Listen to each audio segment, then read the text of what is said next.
ஐநாவினுடைய பாதுகாப்பு கவுன்சிலில் அமெரிக்காவினுடைய போர் நிறுத்த தீர்மானம் கையளிக்கப்பட்டிருக்கிறது. இஸ்ரேல் சார்பானவர்கள் ஐநாவிலே பேசுகிற நேரத்தில் அங்கே கலந்து கொண்ட பல முக்கியஸ்தர்கள் ஐநாவினுடைய அவையை விட்டு வெளியேறி இஸ்ரேலை அவமானப்படுத்திய சம்பவம் ஒன்று இன்றைக்கு நடைபெற்றிருக்கிறது. ஐரோப்பாவில் இருக்கக்கூடிய ஐரோப்பிய யூனியனில் இருக்கக்கூடிய 27 நாடுகளும் தங்களுடைய தேர்தல்களின் இந்த முறை அடிப்படையாக இருக்க போவது பாலஸ்தீன காசா விவகாரம் தான் என்பதை உணர்ந்திருக்கிறார்கள். காசாவில் ஹமாஸ் இல்லாத காசா என்பது இஸ்ரேலே நம்ப மாட்டாங்க. இதை அதான் இங்க கவனிக்க வேண்டியது. குழந்தைகளை அழிக்கக்கூடிய நாடுகளின் பட்டியலில் இஸ்ரேலை ஐநா சேர்க்க இருக்கிறது என்கிற செய்தி இன்றைக்கு வெளியாகி இருக்கிறது. கனவுலையாவது இப்படி ஒரு செய்தி வெளியாகுமா என்று கடந்த காலங்களில் நம்ம நினைச்சது போக நிஜத்திலேயே தற்போது இதுவெல்லாம் நடந்து வருகிறது என்பது இஸ்ரேலுக்கும் சியோனிஸ்டுகளுக்கும் சியோனிச பயங்கரவாதிகளுக்கும் எவ்வளவு பெரிய சர்வதேச தோல்வி என்பதை நாம் உணர்ந்து கொள்ள முடியும்.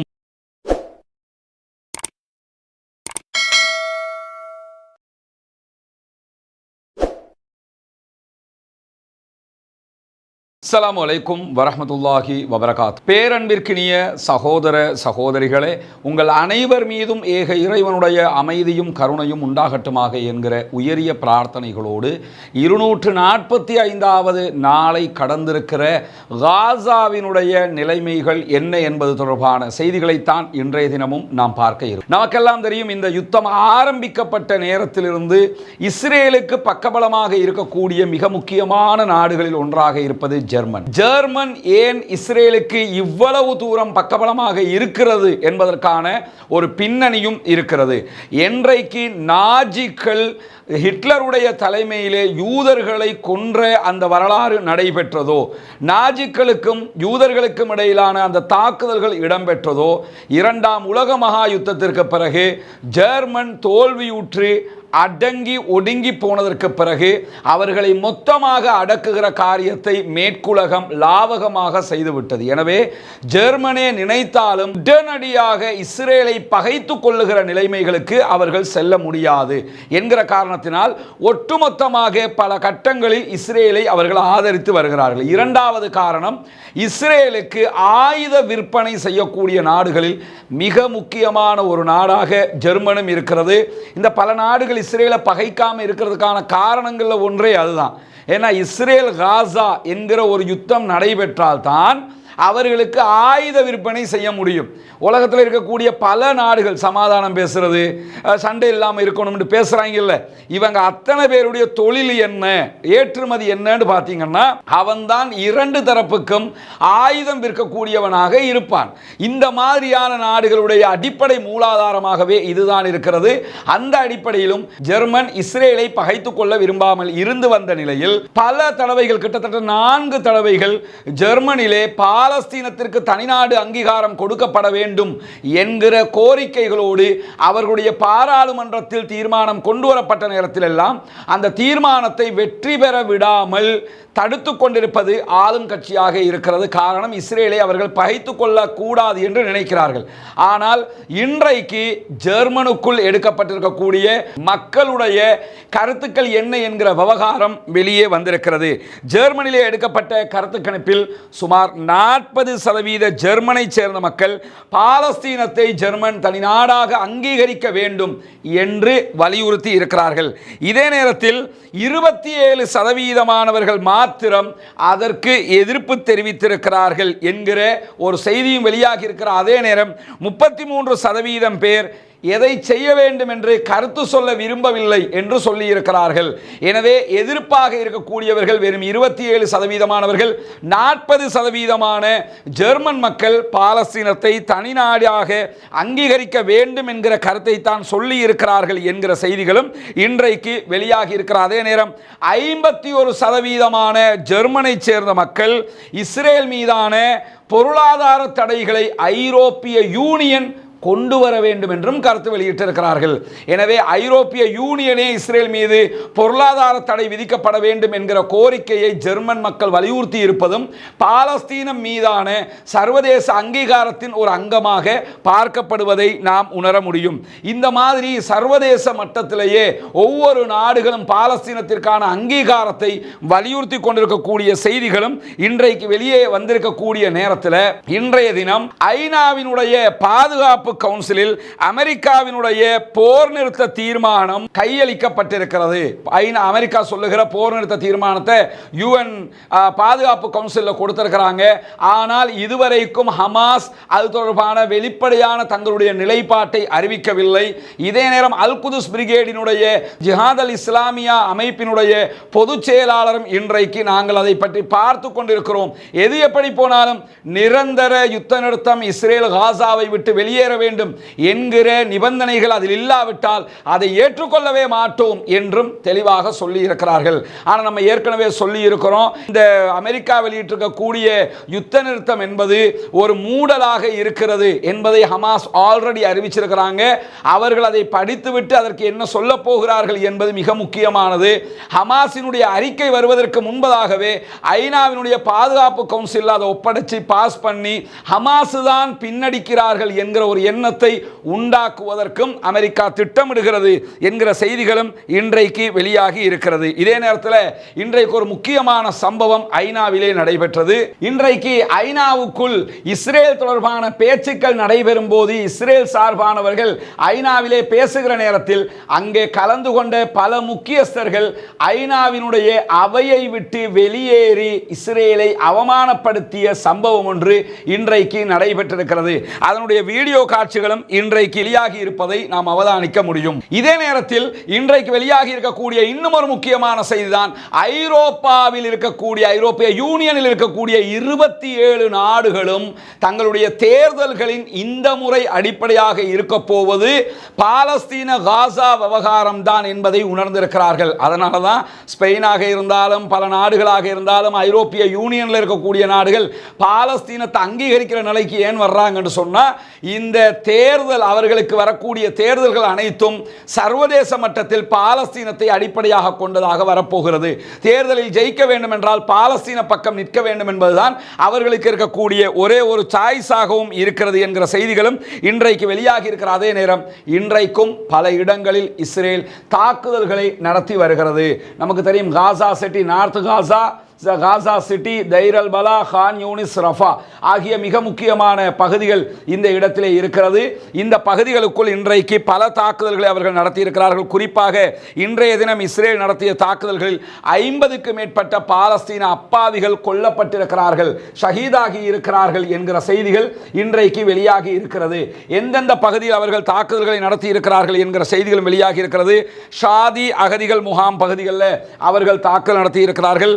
அதே நேரத்தில் ரஃபாவினுடைய வடக்கு பகுதிகளில், ஒரிபா பகுதிகளில் இன்றைக்கு அவர்கள் இந்த ரஃபாவினுடைய பகுதிகளில் அவர்கள் தாக்குதல் நடத்தி இருக்கிறார்கள். அதே மாதிரி சென்ட்ரல் காசாவில் இருக்கக்கூடிய புரூஜ் அகதிகள் முகாம், இந்த ஏரியாவில் இருக்கக்கூடிய அகதிகள் முகாம் மீது அவர்கள் தாக்குதல் நடத்தி இருக்கிறார்கள். அதே நேரத்தில் ரஃபாவினுடைய வடகிழக்கில் இருக்கக்கூடிய அல் மவாசி பிராந்தியத்தில் கரையோர பகுதிகளை வான்வழி தாக்குதல்கள் நடத்தி இருக்கிறார்கள். இந்த பகுதிகளில் இன்றைக்கு விமான தாக்குதல்களையும் இஸ்ரேல் நடத்தி இருக்கிறது என்கிற செய்திகள் வெளியாகி இருக்கிற அதே நேரம் இஸ்ரேலிய பீரங்கி தாக்குதல்களும் ஷெல் தாக்குதல்களும் ரஃபாவில் இருக்கக்கூடிய தார் அஸ் சுல்தான் பகுதிகளிலையும் சவுதி சுற்றுப்புறங்களிலையும், சவுதி ரவுண்ட் அபவுட் என்கிற பகுதிகளிலையும் இன்றைக்கு இந்த பகுதிகளிலையும் நடத்தப்பட்டிருக்கிறது என்கிற செய்திகளும் இன்றைக்கு வெளியாகி இருக்கிற அதே நேரம் இஸ்ரேலுடைய கடற்படையும் கடற்படையினுடைய கப்பல்களும் ஹெலிகாப்டர்களுடைய தாக்குதல்களும் இன்றைக்கு ரஃபாவினுடைய இந்த பகுதிகளிலும் மேலதிகமாக நடந்திருக்கிறது என்கிற செய்திகளும் இன்றைக்கு வெளியாகி இருக்கிற அதே நேரம் தைர் அல் பலாவினுடைய பகுதிகளிலும் நார்த் காசாவிலையும் சிறு சிறு தாக்குதல்களும் நடைபெற்றிருக்கிறது என்கிற செய்திகளும் இன்றைக்கு வெளியாகி இருக்கிறது. மொத்தத்தில் இன்றைக்கும் வலமை போல் அப்பாவிகளை இலக்கு வைத்து இஸ்ரேலிய ஆக்கிரமிப்பு பயங்கரவாத இராணுவம் தாக்குதல்களை நடத்தி கொண்டிருக்கிறது என்கிற செய்திகள் வெளியாகி இருக்கிறது. அதே நேரத்தில் நீங்க கவனிச்சீங்கன்னு சொன்னா, இன்றைக்கு வெளியாகி இருக்கக்கூடிய இன்னும் ஒரு முக்கியமான செய்தி என்னன்னா, பெஞ்சமின் நெதன்யாகு அமெரிக்காவினுடைய வெள்ளை மாளிகையில் காங்கிரஸிலே ஜூலை மாதம் 24ஆம் தேதி உரையாற்ற இருக்கிறார் என்கிற செய்தியை இன்றைக்கு அசோசியேட் பிரஸ் வெளியிட்டிருக்கிறாங்க. இந்த செய்தியில் ஒரு முக்கியமான விவகாரம் இருக்கிறது. அமெரிக்காவை பொறுத்தவரையில் இஸ்ரேல் பக்கம்தான் அவர்கள் என்றைக்கும் நிற்கிறார்கள், நிற்பார்கள் என்பது நம் அத்தனை பேருக்கும் தெரியும். அந்த அடிப்படையில் இஸ்ரேல் மீதான அவங்க இஸ்ரேலை எதிர்க்கிற மாதிரி காட்டிக்கிட்டாலும் அவங்க இஸ்ரேல் பக்கம் தான். அவங்களுக்கு ஆயுதம் கொடுப்பது அவர்கள், பணம் கொடுப்பது அவர்கள், அவர்களை பாதுகாப்பது அவர்கள். இன்னொரு பக்கம் பார்த்தீங்கன்னு சொன்னா இஸ்ரேலுடைய முழுமையான பிடி அமெரிக்காவுக்குள் இருக்கிறது. அமெரிக்க தேர்தலில் யார் ஜெயிக்க வேண்டும் என்றாலும் இஸ்ரேல் பக்கம் யார் நிற்கிறார்களோ அவர்கள் தான் ஜெயிக்க முடியும் என்கிற அளவுக்கு அவர்களுடைய லாபி அங்கே ஒர்க் பண்ணி கொண்டிருக்கிறது.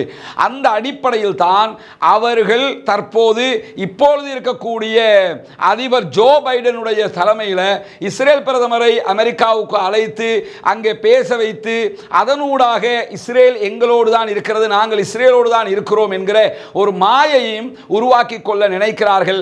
எது எப்படி போனாலும் இம்முறை தேர்தல் அவர்களுக்கு மிக பெரும் கடினமாகத்தான் இருக்க போகிறது என்பதையும் நாம் பலமுறை பார்த்திருக்கிறோம். இந்த மாதிரியான செய்திகளும் இன்றைக்கு வெளியாகி இருக்கிற அதே நேரம் இன்றைய தினம் மிக முக்கியமான தாக்குதல்கள் பற்றிய செய்திகள் வெளியாகி இருக்கிறது. குறிப்பாக ஹூதிகளுடைய பகுதிகளில் இன்றைக்கு ஹுதைதா பகுதிகளில் இன்றைக்கு அமெரிக்கா பிரிட்டிஷ் இணைந்து தாக்குதல்களை நடத்தி இருக்கிறார்கள் என்று ஹூதிகள் அறிவித்திருக்கிற அதே நேரம் செங்கடல் பகுதிகளில் ஹூதிகள் சார்பாக 10க்கும் மேற்பட்ட ஆளில்லா விமான தாக்குதல்கள் நடத்தப்பட்டிருக்கிறது என்கிறது அமெரிக்கா பிரிட்டிஷினுடைய கடல்சார் பாதுகாப்பு அமைப்பு என்கிற செய்திகளும் இன்றைக்கு வெளியாகி இருக்கிறது.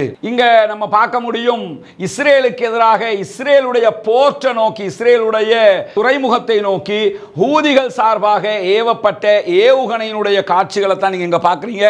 ஹூதிகள் இந்த வீடியோவை வெளியிட்டிருக்கிறார்கள். மிக பாரிய ஏவுகணை தாக்குதல் ஒன்றை அவர்கள் இஸ்ரேலை நோக்கி நடத்தியிருக்கிறார்கள். இந்த தாக்குதல் தொடர்பாக இதுவரைக்கும் இஸ்ரேல் எந்த விதமான கருத்துக்களையும் வெளியிடவில்லை என்பதையும் நாம் கவனிக்க வேண்டும்.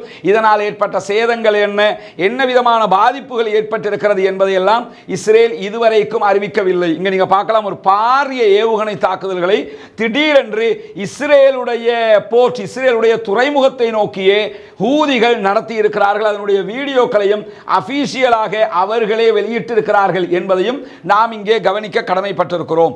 அதே நேரத்தில் நீங்க பார்க்கலாம், இன்றைக்கு ஹூதிகள் தொடர்ந்து இந்த மாதிரியான தாக்குதல்களை அவர்கள் நடத்தி கொண்டு வரக்கூடிய காட்சிகளை பலவிடத்தம் நம்ம அறிவிச்சு வர்றோம். அவர்கள் இஸ்ரேல் மீதும் தற்போது தாக்குதல் நடத்த ஆரம்பித்திருக்கிறார்கள். இஸ்ரேலிய கப்பல்கள் மீது, அமெரிக்க கப்பல்கள் மீது தொடர்ந்து தாக்குதல் நடத்துகிறார்கள். அந்த அடிப்படையில் தான் இன்றைக்கு 10க்கும் மேற்பட்ட ஆளில்லா விமான தாக்குதல்களையும் அவர்கள் நடத்தி இருக்கிறார்கள் என்கிற நிலையில் இன்றைய தினம் வார் கண்காணிப்பு அமைப்பு, அமெரிக்காவை தளமாக கொண்டிருக்கக்கூடிய யுத்தங்களை கண்காணிக்கக்கூடிய ஒரு அமைப்பு என்ன செய்தியை வெளியிட்டிருக்கிறார்கள் என்று சொன்னால், ஹமாஸ் இந்த யுத்தத்தில் கண்டிப்பாக மீண்டெழும் என்கிற நம்பிக்கை ஹமாஸுக்கு வலுவாக அதிகரித்திருக்கிறது என்கிற செய்தியும் இன்றைக்கு அவர்கள் வெளியிட்டிருக்கிறார்கள். அதற்கு காரணமாக அவங்க என்ன சொல்றாங்கன்னு கேட்டா, இஸ்ரேல் தொடர்ந்து அடிவாங்குகிற காரணத்தினால் அவர்களுடைய படைகளுடைய பலத்தை குறைத்து கொண்டே வருகிறது. வெளியிலே அவங்க என்ன பிக்சரை, என்ன படத்தை காட்டினாலும் உள்ளுக்குள்ள படை பலத்தை குறைத்து கொண்டு வருகிறார்கள்.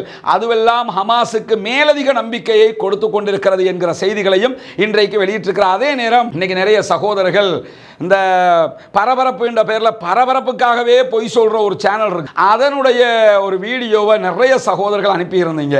என்னன்னா, காசாவில் பல இடத்துல ஹமாஸையே காணோம் என்று சொல்லி ஒரு செய்தி.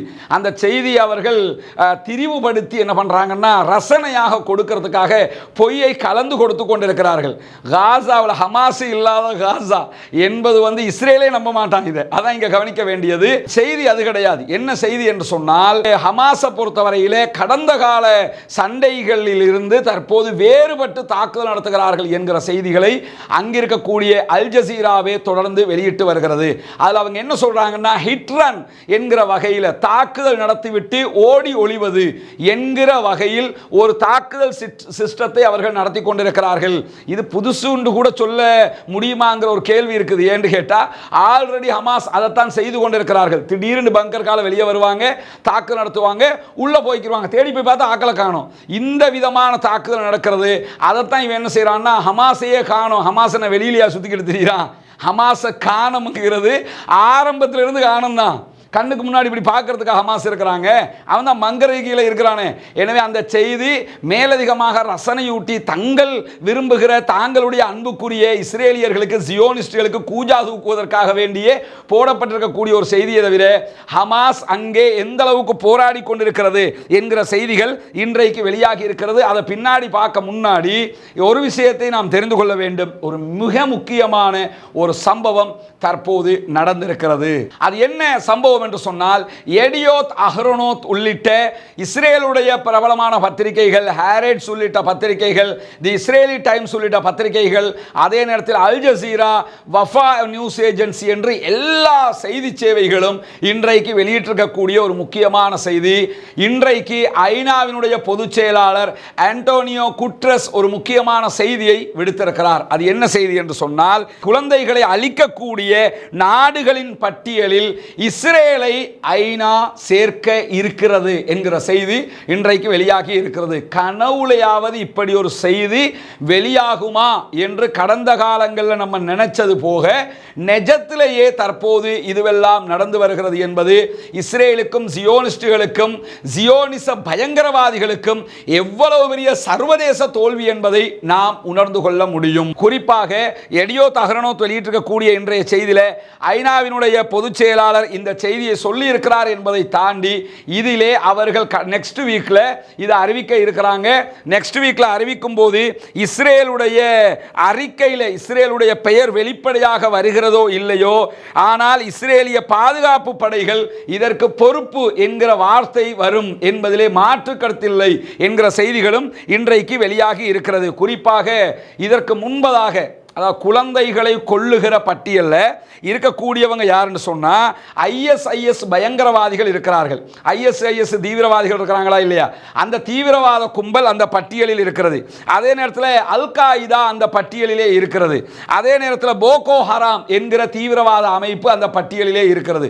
இப்படி தீவிரவாத அமைப்புகள் பட்டியலில் இருக்கிற அதே இடத்துக்கு தற்போது இஸ்ரேல் இணைக்கப்பட்டிருக்கிறது.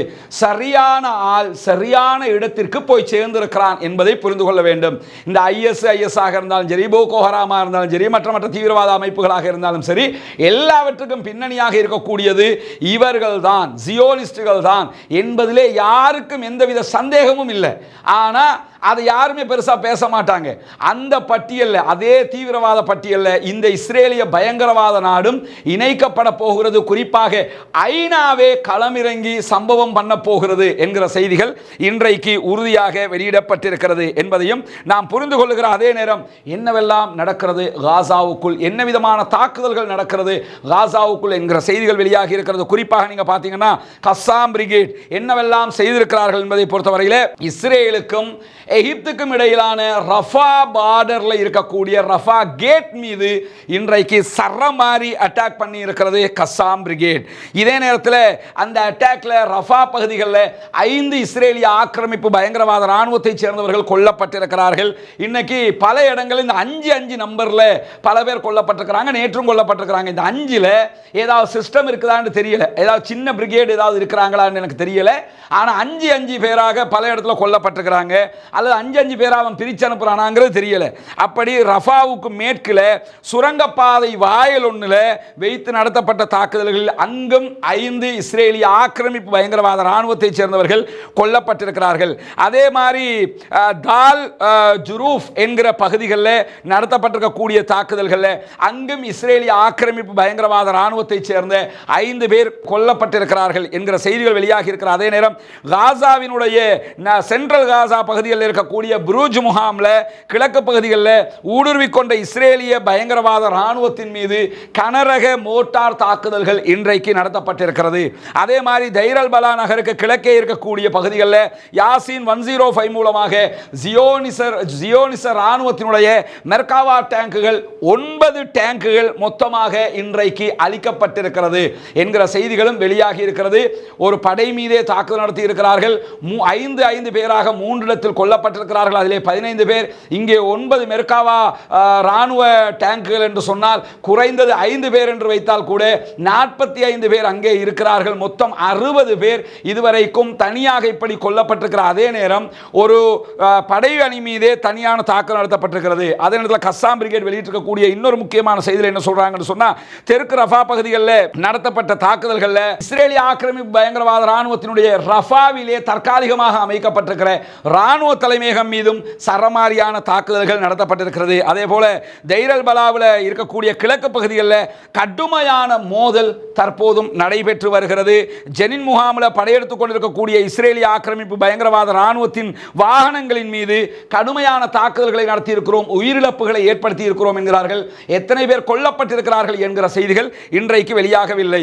அதே நேரத்தில் ரஃபா பகுதிகளில் இருக்கக்கூடிய யாஃப்னா என்கிற முகாம் பகுதிகளில் யாசின் 105 மூலமாக அந்த இடத்திலும் கிட்டத்தட்ட 3 மெர்காவா டேங்குகள் அளிக்கப்பட்டிருக்கிறது என்கிற செய்திகள் வெளியாகி இருக்கிற அதே நேரம் டிபிஜி ஷெல் மூலமாகவும் பாரிய தாக்குதல்களை அந்த பகுதிகளில் நடத்தி இருக்கிறோம் என்கிற செய்திகளையும் கஸ்ஸாம் பிரிகேட் வெளியிட்டிருக்கிற அதே நேரம் இன்றைய தினம் கெரோம் ஷெலோம் தளத்தில் இருக்கக்கூடிய இஸ்ரேலிய ஆக்கிரமிப்பு பயங்கரவாத ராணுவத்தினுடைய ராணுவ தளம் அது, அந்த ராணுவ தளத்தை ரஜூம் வகையான ஏவுகணைகள் மூலமாக பாரிய அழிவுகளுக்கு உள்ளாக்கி இருக்கிறோம் என்கிற செய்திகளையும் வெளியிட்டிருக்கிறார்கள். நமக்கெல்லாம் தெரியும், இதுவரைக்கும் 36,800க்கும் மேற்பட்ட அப்பாவிகள் காசா பகுதிகளிலே கொல்லப்பட்டிருக்கிறார்கள், ஷஹீதாக்கப்பட்டிருக்கிறார்கள். 85,000க்கும் மேற்பட்டவர்கள் நிரந்தர ஊனமுற்றவர்களாக மாற்றப்பட்டிருக்கிறார்கள். காசாவே மொத்தமாக அளிக்கப்பட்டிருக்கிறது.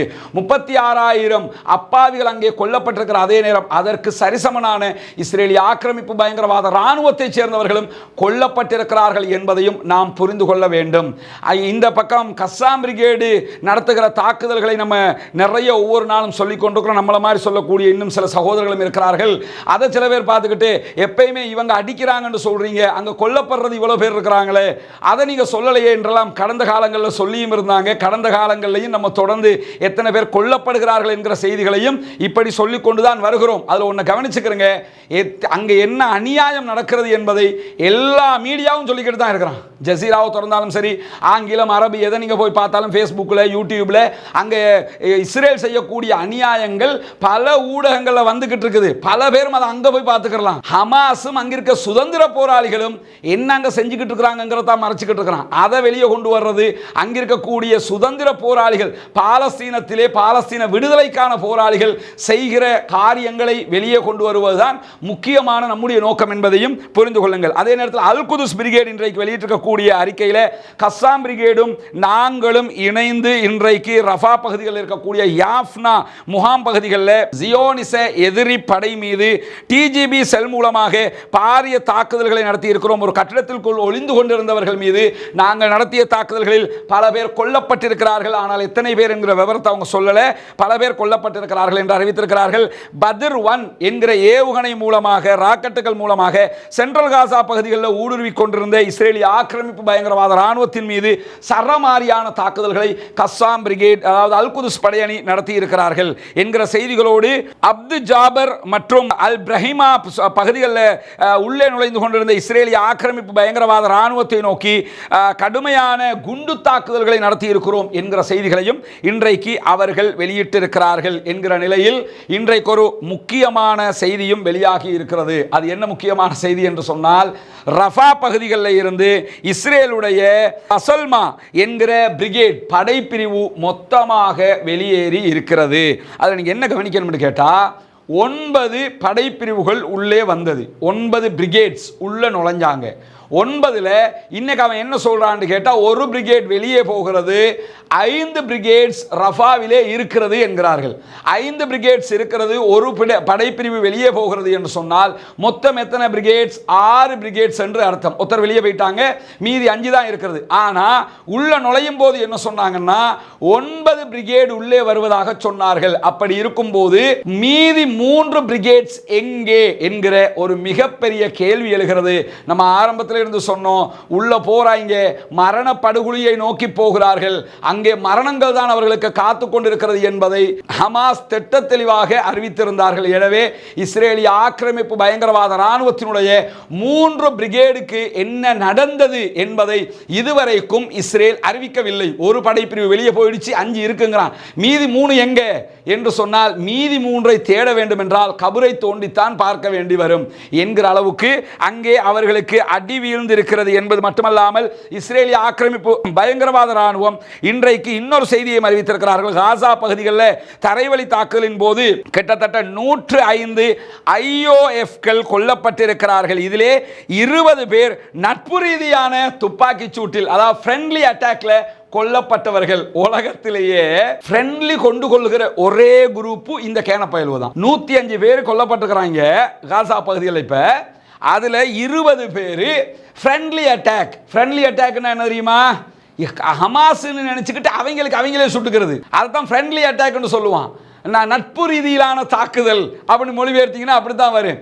பார்க்குறது ஹமாஸ் தான் வர்றான்னு நினச்சிக்கிட்டு அவங்க ஆளே அதை கொண்டு அவ்வளவுக்கு டென்ஷனில் இருக்கிறாங்க, அவ்வளவு அழுத்தத்தில் இருக்கிறாங்க. அது மட்டும் இல்லாமல் அந்த 105 பேரில் 20 பேர் ஃப்ரெண்ட்லி அட்டாக், இப்படி லூசுத்தனமாக செத்தவங்க. இன்னும் 2 பேர் யாருன்னு கேட்டால் சொந்த வாகனம், இஸ்ரேலிய வாகனத்தின் மீதே மோதுண்டு செத்தவர்கள். முன்னாடி வர்றது நம்ம வாகனம் தாண்டு போகிறவனுக்கும் தெரியலை, முட்டினவனுக்கும் தெரியல, அப்படி அவர்கள் அடி வாங்கி இருக்கிறார்கள் என்கிற செய்திகளும் வெளியாகி இருக்கிற அதே நேரம் ஹிஸ்புல்லாக்கள் இன்றைக்கு இஸ்ரேலுடைய ராம்தா ஆயுத தளத்தை இன்றைக்கு சரமா ராக்கெட் தாக்குதல்களில் அளித்திருக்கிறார்கள். அதே போன்று இன்றைக்கு ஒரு முக்கியமான சம்பவத்தை செய்திருக்கிறார்கள். ஹிஸ்புல்லாக்களை தாக்குவதற்காக லெபனானுக்குள் நுழைந்த இஸ்ரேலிய ஆக்கிரமிப்பு பயங்கரவாத இராணுவத்தின் விமானங்கள் மீது விமான எதிர்ப்பு ஏவுகணை தாக்குதல்களை இன்றைக்கு ஹிஸ்புல்லாக்கள் நடத்தியிருக்கிறார்கள். அதிலே விமானங்கள் எதுவும் அளிக்கப்படவில்லை என்றாலும் விமானங்கள் உடனடியாக ரிட்டர்ன் பறந்து விட்டன என்கிற செய்திகள் வெளியாகி இருக்கிறது. இதில் இருந்து என்ன தெரிய வருதுன்னா, இவ்வளவு நாட்களாக கஸ்ஸாம் பிரிகேட் இஸ்ரேலுடைய ஹெலிகாப்டர் மீது தாக்குதல் நடத்தி இருந்தார்கள். ஆனால் தற்போது ஹெஸ்புல்லாக்கள் இஸ்ரேலுடைய பாரிய இராணுவ விமானங்கள் மீது தாக்குதல் நடத்த ஆரம்பித்திருக்கிறார்கள். அந்த பலம் அவர்களுக்கு கிடைத்திருக்கிறது என்கிற செய்திகளும் இன்றைக்கு நம்ம பார்க்க முடிகிறது. அதே நேரம் இன்றைக்கு வெளியாகி இருக்கிற ஒரு சில முக்கியமான வீடியோக்கள் இருக்கிறது. ஏற்கனவே நமக்கு தெரியும், ஹெஸ்புல்லாக்கள் இஸ்ரேலுடைய அயன் டோம் அழிக்கிறாங்கிறது. இங்க பாத்தீங்க, இஸ்ரேலுடைய அயன் டோம் இருக்கக்கூடிய காட்சிகள் தான் இதெல்லாம். எங்கெல்லாம் அவர்களுடைய அயன் டோம் இருக்கிறது என்பது இங்கே காட்சிப்படுத்தப்படுகிறது. அந்த அயன் டோம்களுக்கு என்ன நடக்கிறது என்பதையும் நீங்கள் பார்க்க முடியும். அதாவது இந்த இடத்துல இருந்து இதுதான், இது லெபனான் எல்லை. லெபனான் எல்லையிலிருந்து அவர்கள் தாக்குதல் நடத்துகிறார்கள். அது இஸ்ரேலிய ஆக்கிரமிப்பு பயங்கரவாத இராணுவத்தினுடைய அயன்டோம்களை நேரடியாக போய் தாக்குகிறது என்கிற செய்திகளை இன்றைக்கு ஹெஸ்புல்லாக்கள் வெளியிட்டிருக்கிறாங்க. அது எப்படி போய் தாக்குகிறது என்கிற காட்சிகளையும் அவங்க வெளியிட்டிருக்கிறாங்க. இங்கே பார்க்கலாம், அயன்டோம் மீது ஹிட் ஆகக்கூடிய காட்சிகள் இங்கே வெளிப்படுத்தப்பட்டிருக்கிறது. புகை மண்டலங்கள் உருவாகிற காட்சியை நீங்கள் பார்க்கலாம். அயன்டோமை அவங்க அழிச்சிட்டு தான் இஸ்ரேல் மீது தாக்குதலை நடத்த ஆரம்பித்தார்கள். அதற்குரிய காட்சிகளை தான் அவர்கள் வெளியிட்டிருக்கிறார்கள். ஆளில்லா விமானங்கள் மூலமாகவும் ட்ரோன்கள் மூலமாகவும் பாரிய தாக்குதல்களை அவர்கள் அயன்டோம் மீது நடத்துகிற காட்சிகளை வெளியிட்டிருக்கிறார்கள். அதே நேரத்தில் நமக்கெல்லாம் தெரியும், அங்க எப்படி பத்தி எரியுது, எவ்வளவு அழிவு நடக்கிறது என்பதையெல்லாம் நம்ம ஏற்கனவே காட்டியிருக்கிறோம். இங்க நீங்க பார்க்கலாம் எந்த அளவுக்கு இஸ்ரேலிய ஆக்கிரமிப்பு பயங்கரவாத இராணுவம் அங்கே அழிக்கப்படுகிறது என்பதற்கு காட்சி 1, 2, 3, 4 எப்படி நீங்க பார்க்கலாம். ஆம்புலன்ஸ் வந்து நிற்குது. அங்க இருக்கக்கூடிய பாதிக்கப்பட்ட அவர்களுடைய இராணுவத்தினரை அள்ளிக்கொண்டு போவதற்காக வந்து நிறுத்தக்கூடிய காட்சிகளை நீங்க பார்க்க முடியும். இது அதாவது வண்டியில் பயணிக்கிற யாரோ ஒருவர் எடுத்த வீடியோவினுடைய காட்சிகள் தான் இது. அதில் காட்டப்படுகிறது, பாதிக்கப்படுகிற செத்துமடிகிற இஸ்ரேலிய இராணுவத்தை அள்ளிக்கொண்டு செல்வதற்காக இந்த வண்டிகள் கொண்டு வரப்பட்டிருக்கு. இங்கே நீங்கள் பார்க்கலாம்.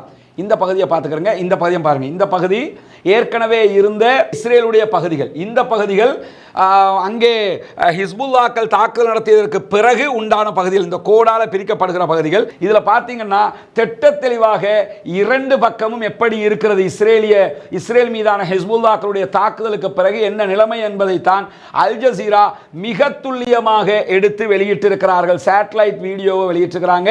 முன்ன எப்படி இருந்தது, பின்ன எப்படி இருக்குதுங்கிற காட்சிகளை தான் வெளியிட்டிருக்கிறார்கள். இங்கே நீங்கள் பார்க்கலாம், ஒரு நீண்ட வீடியோ இது. இதிலே மொத்தமாக அளிக்கப்பட்டிருக்கக்கூடிய காட்சிகளை அல் ஜசீரா வெளியிட்டிருக்கிறது. அதனுடைய காட்சிகள் தான் இது. இப்படி இன்றைக்கும் பலவிதமான தாக்குதலுடைய காட்சிகளையும் அவர்கள் வெளியிட்டிருக்கிறார்கள். எது எப்படி போனாலும் குழந்தைகளை கொன்றொழிக்கிற ஒரு பயங்கரவாத நாடுதான் இஸ்ரேல் என்பது ஐநாவே இன்றைக்கு சொல்லுகிற அளவுக்கு நிலைமை மாறி இருக்கிறது.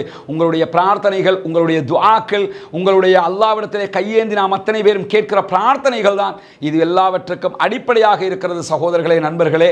எனவே அல்லாஹ்விடத்திலே அவர்களுக்காக கையேந்தி பிரார்த்தனை செய்யுங்கள். அவர்கள் இஸ்ரேலிய ஆக்கிரமிப்பு பயங்கரவாத இராணுவத்திற்கு எதிராக ஒவ்வொரு தொழுகையிலும் குனூத்து நாசிலாவை ஓதி வாருங்கள் என்கிற பிரார்த்தனைகளோடு, ஜனநாயக ரீதியாக பாலஸ்தீன மக்களுக்காக குரல் எழுப்புவோமாக என்கிற கோரிக்கைகளோடு, பயங்கரவாதம் ஒழிய வேண்டும், இஸ்ரேலிய ஆக்கிரமிப்பு பயங்கரவாதம் இல்லாதொழிக்கப்பட வேண்டும், ஆயுதங்களற்ற அமைதியான தேசமாக இந்த உலகம் மகிழ்ச்சியோடு அத்தனை பேரும் வாழ வேண்டும் என்கிற உயரிய கோரிக்கைகளையும் விடுத்தவனாக, நமக்கெல்லாம் தெரியும் கொழும்பு உள்ளிட்ட இலங்கையின் பல பாகங்களில் ஏற்பட்ட வெள்ளம் காரணமாக இதுவரைக்கும் 23 பேர் கொல்லப்பட்டிருக்கிறார்கள், மரணித்திருக்கிறார்கள்.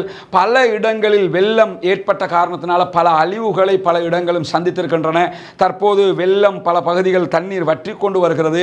எது எப்படி போனாலும் வெள்ளத்தில் சிக்கியிருந்த மக்களுக்கு நம்ம உணவு கொடுத்தோம், அந்த காரியங்களை தற்காலிகமாக செஞ்சோம்.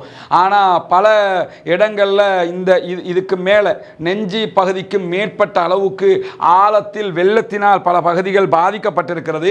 எனவே அந்த பகுதிகளுக்கு இப்போ பாதிக்கப்பட்ட மக்கள் தண்ணீர் வற்றியவுடன் துப்புரவு பணிகளை செஞ்சுக்கிட்டு இருக்கிறாங்க, பல சொத்துக்களை இழந்திருக்கிறார்கள். எனவே முழுமையாக நமக்கு அவங்களுக்கு எதையும் செய்ய முடியலைன்னா கூட முடிந்த அளவுக்கு உண்டான உதவிகளை செய்வதற்கு நாம் முயற்சி செய்ய வேண்டும் என்கிற அடிப்படையில் அத்தியாவசிய தேவைகளாக இருக்கக்கூடிய சில உதவிகளை அவர்களுக்கு செய்வதற்கான ஏற்பாடுகளை நம்ம செஞ்சிருக்கிறோம்.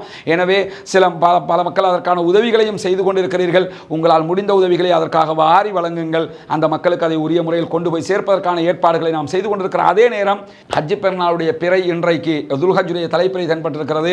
எனவே ஹஜ் பெருநாளுக்காக குர்பானி பிராணிகளை கொடுப்பது இஸ்லாம் நமக்கு வலியுறுத்தி இருக்கக்கூடிய ஒரு விஷயமாக இருக்கிறது. எனவே குர்பானி மூலமாக ஏழைகளுடைய பசியாற்றுகிற காரியத்தை இஸ்லாம் நமக்கு கற்றுத்தந்திருக்கிறது. குர்பானி கொடுக்க விரும்புகிற சகோதரர்கள் ஒரு பங்கின் விலை 37,000 இலங்கை ரூபாக்கள் என்கிற அடிப்படையில் அதற்கான உங்களுடைய உதவிகளையும் செய்ய முடியும். முன்னால் தெரிகிற நம்முடைய தொலைபேசி இலக்கத்திற்கு வாட்ஸ்அப் ஊடாக குர்பானிக்கு தொடர்பு கொள்ளக்கூடியவர்களும் அதே நேரத்தில் வெள்ள நிவாரணத்துக்கு உதவி வழங்கக்கூடியவர்களும் தொடர்பு கொள்ளுங்கள் என்கிற கோரிக்கையோடு முடித்துக் கொள்கிறேன். வாஹ்ரு தஅவானா அல்ஹம்துலில்லாஹி ரப்பில் ஆலமீன்.